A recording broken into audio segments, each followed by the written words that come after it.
Do you want to learn the tricks that top leaders use to get the most out of themselves and their teams? Well, Naftali Hoff is here to help. Lead to Succeed picks the brains of top leaders to learn about their challenges, insights, and best practices. Here's Naftali. Hello, Lead to Succeed Nation. It's Naftali Hoff, and welcome to Lead to Succeed, episode 59. Today, I have the pleasure of speaking with Alden Mills. Alden is a three-time Navy SEAL platoon commander and was the CEO of Perfect Fitness, one of the fastest growing companies in America.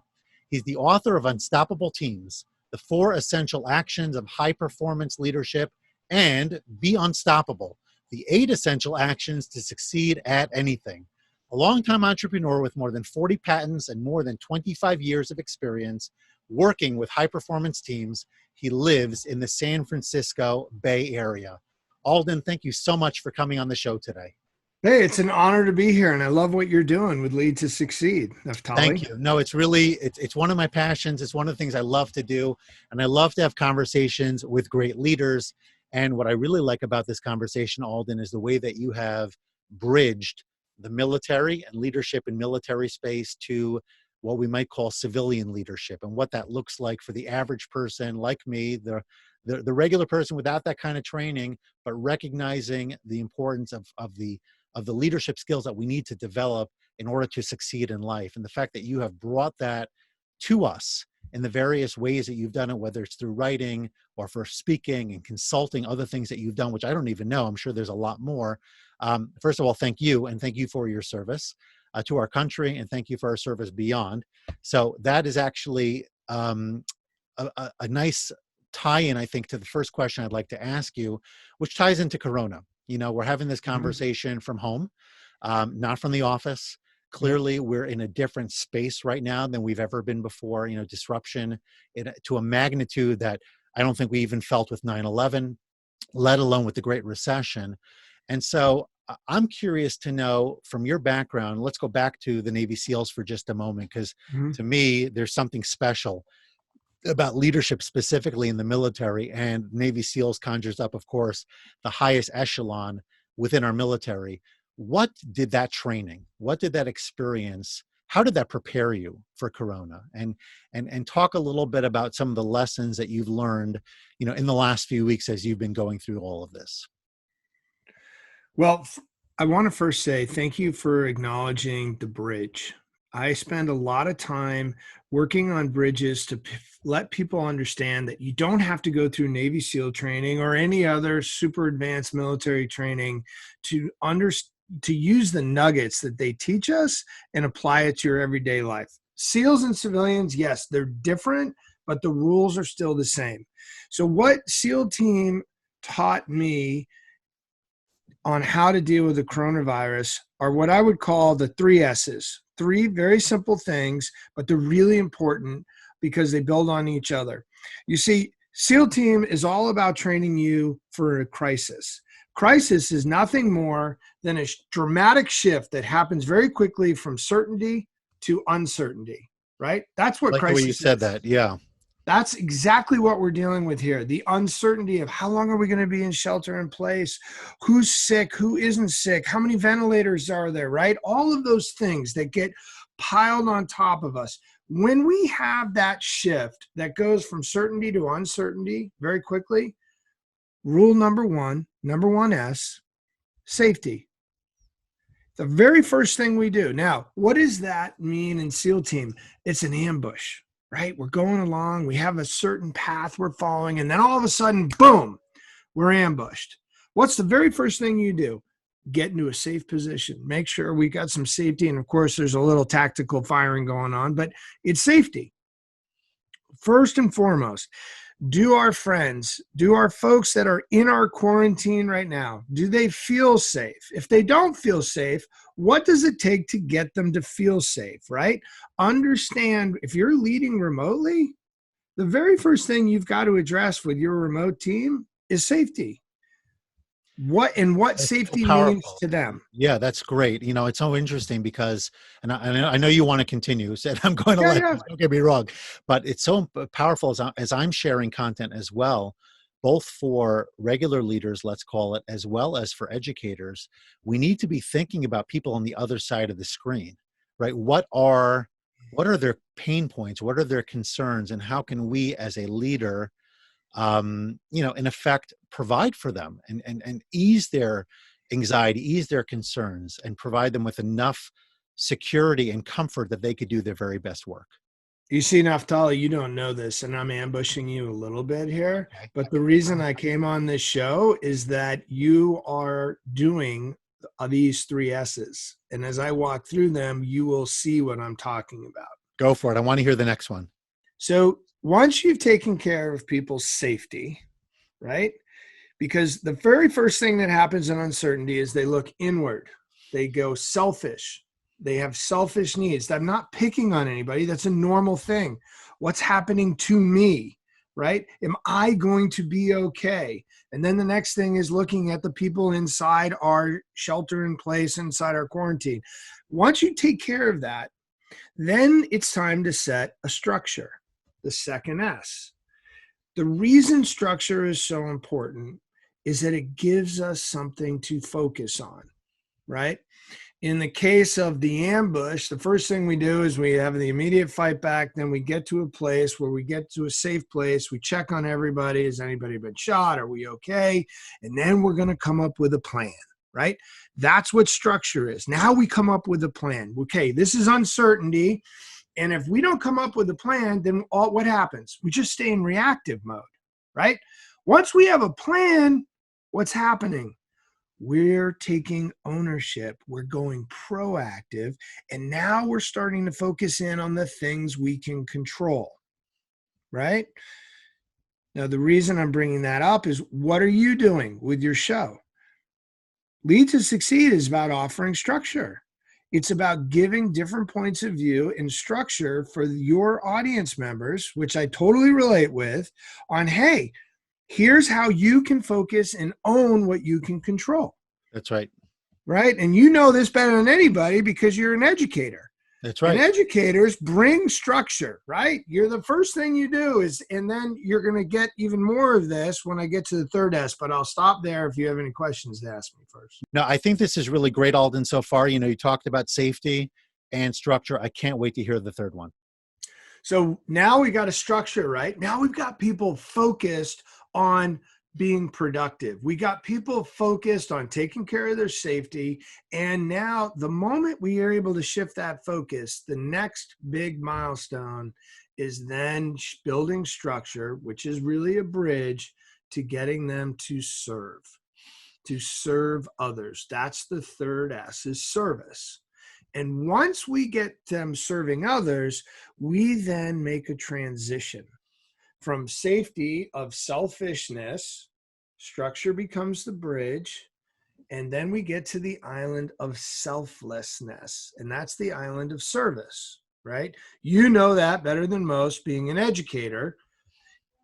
Once we start serving and making an impact on others, we're not thinking about our plight anymore, right? We're thinking about lifting others up. We're thinking about being of value to others. Then we're able to avoid the traps of pity, of situational depression, which is a very normal thing. We all deal with it. But the more that we're able to make that transition and offer that structure and getting people to focus, to serve others, that's how we are going to own this coronavirus and any other uncertainty that will come our way. There are a number of things about this that I really love, and I'd love to unpack it a little bit more with you. I'm not sure if you're familiar with Abraham Maslow and his hierarchy of needs. Yes. It's actually something that's taught for educators, but it's really out there for everybody. And I think your model in many ways really follows that same concept, right? I can't, using the educational example, I can't effectively educate a child who doesn't feel safe, who's hungry, whose physiological needs are not being met.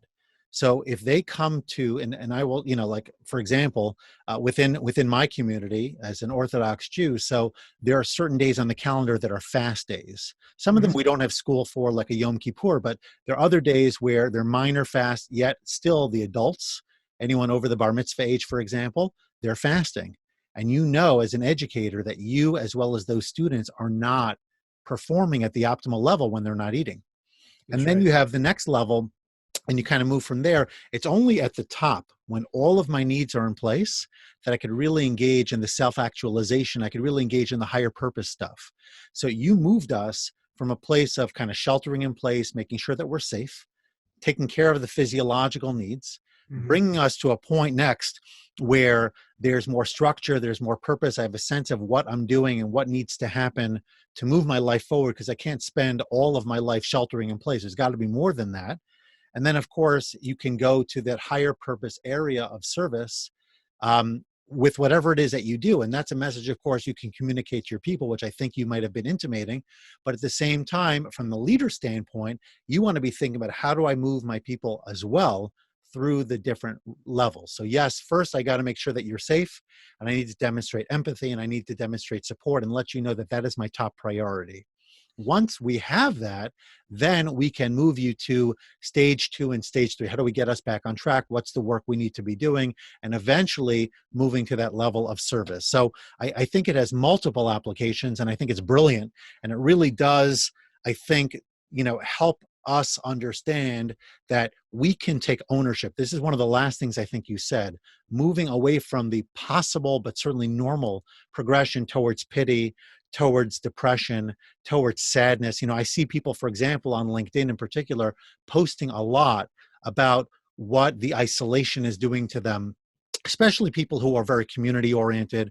In my case, if you go in a synagogue, if you go in a church, if you are normally out there in a very public kind of way, if you're extroverted in particular, right? If you feed off of other people's energy. I was talking to another person, a brilliant communicator, someone who I appreciate very much. And I believe she lives alone. And she talked about how, the absence of hugs, the absence of physical touch, the absence of, being able to connect with people in the normative way that works for you, all of these things could easily bring a person to a place of woe is me. Oh, Naftali, I was just going to say this before you brought this up. Hardest thing for isolation for me. Go ahead. And by the way, it's for all SEALs. It's for everybody in Delta Force, for Green Berets, Force Recon, pick any special forces. You know what the large majority of us all are? Between what? Introvert, extrovert, or something different? No, we're huggers. Oh, really? Yeah. And you just brought that up, and I miss my hugs. Right. My kids are kind of sick and tired of me squeezing them so much. I can imagine. I'm a hugger at heart. You're so interesting. And that's the hardest thing, right? Yeah. It's really not social distance, by the way. It's the wrong word. This is physical distancing. I hear if anything, you want more social connection. Yeah, you do. And sometimes you have to get that in your head. My wife and I have been talking about this a lot. We've been blessed with 6 kids, and we just celebrated Passover not long ago. Oh, that's and our house is comfortable, but it's certainly not that comfortable.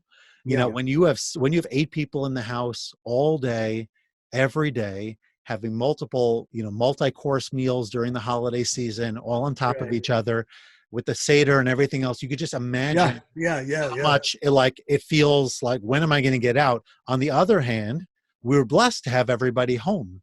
And, we have family members that had to celebrate the holiday alone or just with immediate family, and couldn't have the nuclear go beyond nuclear, so to speak. So I think everybody's reacting differently, but coming back to that key point here is that, we have control over our mindset. We have control over our actions. We know it intuitively and we know it intellectually, but sometimes we have to kind of put the processes into place to actualize it, to really feel it, and to do something meaningful with it. So yeah, we could easily lapse into the pity and, I wish things were different, but at the same time, we have the ability to think differently, connect with people differently, and constantly imagine not only what life will like in the future, what I want it to be eventually, but how can I optimize the present? So let's, And yeah, go Naftali, ahead. you just sparked another thing. If you don't mind me, Not at offering all. another bridge for you on this, because Go I think ahead. it's a very important piece you brought up. For every action, there is an equal and opposite reaction. That is a law of nature. That's not Alden Mills just pontificating, right? It's a law of nature. For every uncertainty, there is an equal opportunity. It's there. We just have to pivot our mindset to find it. Let me give you an example. I was sentenced to 50 days on a submarine. Now, I only say sentenced because my boss didn't want to do the whole submarine trip. Though, so like, Alden, I spent 2 out of my 3 platoons leading these classified combat mini submersibles, which are based off of specially converted nuclear submarines. That's a mouthful, I know, but I would spend up to 50 days at a time on a submarine. That's nothing more than an active quarantine. And by the way, you can't get outside, right? Right. I mean, the only times you can get outside, you're still underwater in a smaller submarine. And what I did going in there was, all right, well, I can look at it as a pity. This is going to suck. Oh, woe is me, right? Or I can be, okay, well, I'm going to have a lot of extra free time. What am I going to do with this free time? And I went in with 2 things. Every day I was going to create something new. Now, I had a lifelong passion for wanting to doodle new ideas, create something new, right? So Mhm. every day I challenged myself to, on a sketch pad, invent something new. It didn't matter what it was. I did that for 50 days in a row, just some new widget every single day. That was about an hour of my time.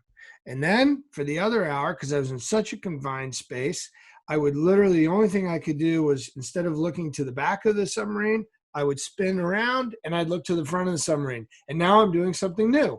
And what was I going to do for that other hour? I was going to learn something new. And what didn't I learn?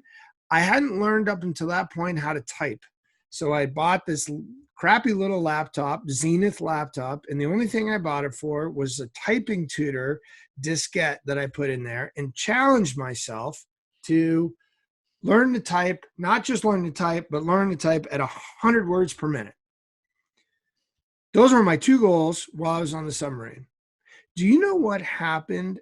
That foundation over that time period ended up giving me the confidence to invent the perfect push-up, which went on to power this company that sold $500 million of product. And also, it gave me the confidence to write books, Wow. all during a period of time that very easily I could have just said, oh, I'm miserable and I'm going to stay in my miserable little corner and be woe is me. Yeah. I mean, you raised something that is so valuable. I've actually engaged in the same self conversation, if you will, about how do I utilize this time, because there was a period of time where my clients were basically all hunkering down, not doing any work, and many of them are still trying to assess their current realities and what they're prepared to do, et cetera. So I had extra time to work with, and also recognizing that my audience was hurting a lot and really was hoping for some of these pieces like you talked about, the structure, the capacity to learn and whatnot. So whether it's delivering webinars or starting masterminds or certain other things that I've been doing, all of them have emerged from what is the opportunity here. And I think we all have to think about that. It's hard to do. It really is hard to do if you've just been laid off or furloughed or something like this, if you've just lost a lot financially, or you're sheltering in place alone, or there's a lot to focus on that's negative. And if we do, you know better than I do that it'll just pull you in and you'll stay there. But if you can say, what is the silver lining? What's the opportunity on the far side of this? The thing that I can do that not only is going to help me in the short term, right? Delivering content, keeping me fresh, and all of that, but in the long term, using these webinars, for example, to leverage new clients, right? And say, hey, I hope you really enjoyed all the content that I've been sharing with you at no charge to you. Let's talk about how our work can continue beyond that. And that's just me talking. I think everybody could look at it differently. You talked about new skills, writing a book, exercising more, taking control of your mental health. There are 1,000 different ways somebody could go with this. But the bottom line is you have to start with a mindset that says it's not all bad. the whole world isn't collapsing. There are economies, there are individuals who are succeeding, who are thriving, going 10x on this, because either they're in the perfect place, to take advantage of what the market demands, or Mhm. they're just speaking in a way where the market as a whole is relating to them, and whether it's immediate or beyond, when people restore to some degree of normalcy, whatever that ultimately looks like, I do think, in fact, that planting the seeds today can really be, for many of us, the leverage and the is it the fulcrum? I forget exactly what it is, but sort of to lift us to that next level, the amplifier that's going to scale our business and Mhm. really scale our lives. So I love the way that you are, taking us to that space. But I wanted to ask you, if I could, one final question for this segment, Mhm. because the bottom line is, if your head is in a good place, it may seem easy to do, but if you are struggling, it can be very difficult to kind of like extract yourself from that cycle of negative talk, from that feeling of, Yep. I really wish life was different. What do you do? Or maybe what strategies? Because I can imagine that the SEALs, for example, could be a very stressful place for people. And you're dealing with challenges, you're dealing with things where you don't know if it's going to overwhelm you, you don't know if you have the capacity to push forward. What are some tips, some tools that you think that Lead to Succeed Nation could be utilizing to not only managing their stress in the moment, but to help them get to a better place emotionally so that they can really see opportunities and then act upon them? I want you to create a Back to the Future machine. You ever Interesting. remember Back to the Future, right? Of Remember the course. DeLorean, and you would take off and go into the future, and then you would come back Yep. again? Yep. That's the visual I want you to have, and Okay. every one of your listeners to have. We're locking in to our Back to the Future DeLorean, and we're punching in 3 years, 5 years, right? Just let's pick between 3 and 5. Maybe it's just 1 year. Whatever we think this too shall pass, I want you to go out past that point. 3 to 5 years. Let's play in that Back to the Future. We dial it in, boom, we fly to it. For now, we'll say it's 5 years. We're whoop. What's Naftali doing in 5 years? What are those who've been following you at Lead to Succeed? What have they been dreaming about? What's that life like? 5 years, They're right? Spend absolutely some feeling time it. there, Yeah. right? Spend some time there, but give me detail Right. and Be give it to specific. yourself. Feel it. Think about it. What are your kids saying? What are your friends saying? What are those that you really care about patting you on the back saying, wow, good for you for doing what you did? Because you used something earlier that I now got to bring in there. You used the word seed, Hmm. right? Planting the seed.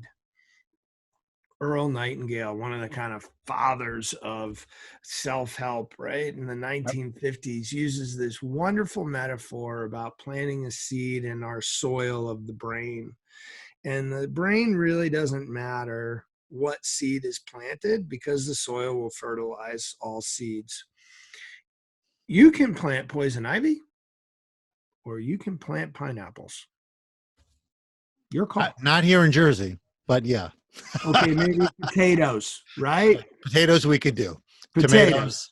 That's right. It's your call, but I happen to like pineapple a lot. They're sweet and they take a Yeah. while to grow. Yep. And, but that's the thing, that when you do the Back to the Future, that's another way of saying, hey, I'm going to encourage you to plant a certain seed. And the seed that I'm going to encourage you to plant is that you're going to go to the future and see what the fruit tastes like. And I want you to experience it. I want you to experience it and how it makes you feel and people around you feel. In my both my books, I talk about an outcome account. And then an outcome account is nothing more than experiencing both a positive or a negative outcome to something that's important to you, right?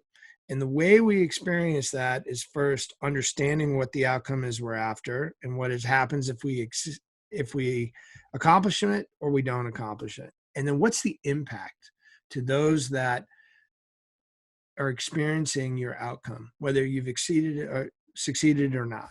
That's great. I talk about this with goal setting, the idea that you want to tie emotion into the goal. You created a vision in this piece, which I think is fantastic as well, right? What will it look like? What will the outcome be? So for example, when I delegate to somebody, what will, or the change management process that I want to engage in, what will that look like when you plant the seed? It's a motivator, it's a clarifier, and of course it helps us do our very best work. Do you happen to have a copy of one or both of your books handy? Because if you do, I'd love for our audience to see it and to be able to grab a copy as well. I know we're going to link it up, and if not, don't worry. I know I kind of caught you on the moment there with that request, but since you referenced it, well, since I referenced it, there we go. There we go. All right, we got both of them. Unstoppable Teams and Be Unstoppable. Absolutely want to get your hands on both of those, and I'm going to be getting my copies as well. I don't know if I'll do a hard copy, if I'm going to grab it on Audible. Are they on Audible? They are. I read Be Unstoppable, so okay. You'll hear my voice on that one, and then they had a professional read the other. But okay, I'm sure yours was. I'm biased. I'm sure yours was even better. Anyway, yeah. So we're going to pivot now to the rapid fire segment. Now that we've gone really deep in terms of managing our emotions and taking the right actions, let's end with a little bit of fun here before I ask you for that final life lesson. Tell me, please, Alden, something about the Navy SEALs that most people don't know. We have to keep our answers short, by the way, so a sentence or two max. Oh, well, I already disclosed it. We're huggers. Huggers. Okay. You did tell us that is true. Yeah, we're huggers, right? Okay. There's a lot of love that goes on. Here's another actionable piece. Complete this COVID sentence for me. Every day we should all dream. Nice. A book other than your own that I should start reading today. There are no shortcuts to the top. Okay, fantastic. And the final one, 3 great reasons, besides for the capacity to grow a pineapple, 3 great reasons for living in San Francisco. Diversity. Okay. Dungeness crab. And Marin County. Nice. And for the kosher eaters, I'm going to have to substitute number 2 with the 49ers. Okay. Or the Warriors. Or the Warriors. We'll go with either of those, although they've had a little bit of a down year. But generally speaking, they've been the place to look for everything NBA. All right. I have to tell you, I'm a big fan of your religion, by the way. One of my business partners is an Orthodox Jew. Oh, nice. I very much appreciate your focus. You know, faith here, I think, is really critical, regardless of what it is, knowing that you're part of something bigger. That's been a real driver for me during Corona, but just in life in general. And of course, when you recognize, like I have, that as much as we think we have control, we really don't, and that there's so much bigger forces at play here, it humbles me. And at the same time, it gives me that much more of a reason to get out there and see what I can do to make a difference. So I really want to thank you for being here. But before I let you go, as I mentioned before, number 1, I want to get a final life lesson. And I also want you to tell us, please, where we can find you, website, social, whatever it is, so that people can engage with you further, because it's very obvious you've got a ton to share, and we just scratched the surface today. Final life lesson. Are you ready? Yeah, I am. It's up to you. The final life lesson, it's always, always up to you. Don't ever forget, we always have a choice.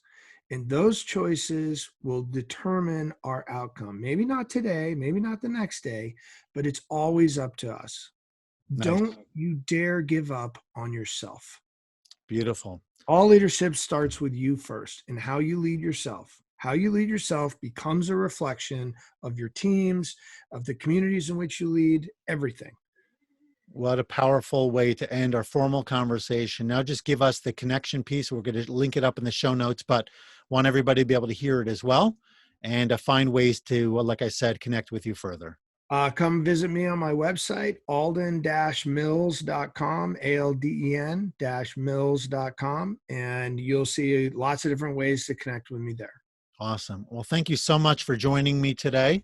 We didn't know each other at all. Our connection is very recent, but I feel I've already gotten to know you very well. And that, I think, is really a reflection on the person that you are, the leader that you have developed into over these many years, and the insights that you have shared time and again for your community. So thank you for adding such value to Lead to Succeed. I wish you much continued success, and I really do hope to continue our conversation offline and become better acquainted over time. And I look forward to giving you a hug in the future. You got it. We could do it now like this, if that works. Boom! There we go. There we go. Awesome. Have a great day now. You too. Bye-bye. Thanks so much for listening to this episode and for investing in yourself so that you can lead to succeed. Before you go, don't forget to subscribe, rate, and review the show. Your feedback gives the show more social proof and encourages more folks to listen.